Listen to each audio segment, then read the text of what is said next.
நீ தினமும் பூஜை பண்ற, ஆனா வீட்ல சண்டை பிரச்சனை நிக்கலையா?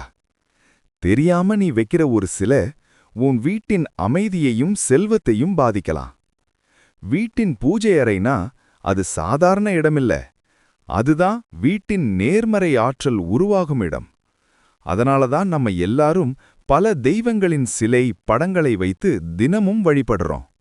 ஆனா வாஸ்து சாஸ்திரப்படி சில தெய்வங்களின் சிலைகளை பூஜை அறையில் வைக்க கூடாதுன்னு சொல்லிருக்காங்க. முதல்ல பூஜை அறை எந்த திசையில இருக்கணும் தெரியுமா?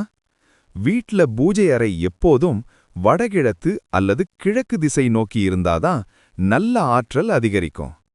இப்போ முக்கியமான விஷயத்துக்கு வரலாம். பூஜை அறையில் வைக்கக்கூடாத சிலைகள். உக்கரமான கோப நிலையில இருக்கும் தெய்வங்களின் சிலைகளை வீட்ல வைக்கவே கூடாது.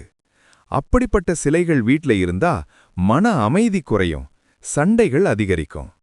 காளி, பைரவர், ராகு, கேது போன்ற தெய்வங்களின் சிலைகளை பூஜை அறையில் வைப்பதை தவிர்க்கணும். அடுத்தது சனி பகவான். அவர் நீதியின் கடவுள்தான். ஆனா ஜோதிடப்படி அவரின் சிலையை வீட்டில் வைத்து வழிபடுவது நல்லதல்ல. அது குடும்பத்துக்கு சிரமங்களை கொண்டு வரலாம்.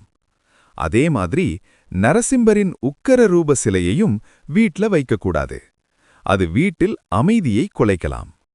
பலர் தெரியாம வைப்பது நடராஜர் சிலை. இந்த சிலையும் பூஜை அறையில் வைக்கக்கூடாத ஒன்றாக கருதப்படுகிறது. இப்போ எல்லாரும் அதிகம் வைக்கும் லக்ஷ்மி தேவி பற்றி.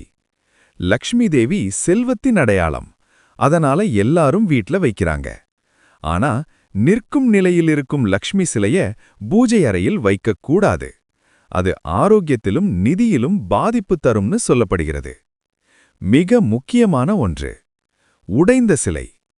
தெரியாம இருந்தாலும் கூட உடைந்த சிலையை பூஜை அறையில் வைக்காதீங்க. அது வீட்டில் தொடர்ந்து பிரச்சனைகளை ஏற்படுத்தும். உங்க வீட்ல எந்த கடவுளின் சிலை இருக்கு? கமெண்ட்ல சொல்லுங்க. இந்த மாதிரி முக்கியமான தகவல்கள் தெரிஞ்சுக்க நம்ம சேனலை ஃபாலோ பண்ணுங்க. இந்த வீடியோவை உங்க நண்பர்களுக்கும் ஷேர் பண்ணுங்க.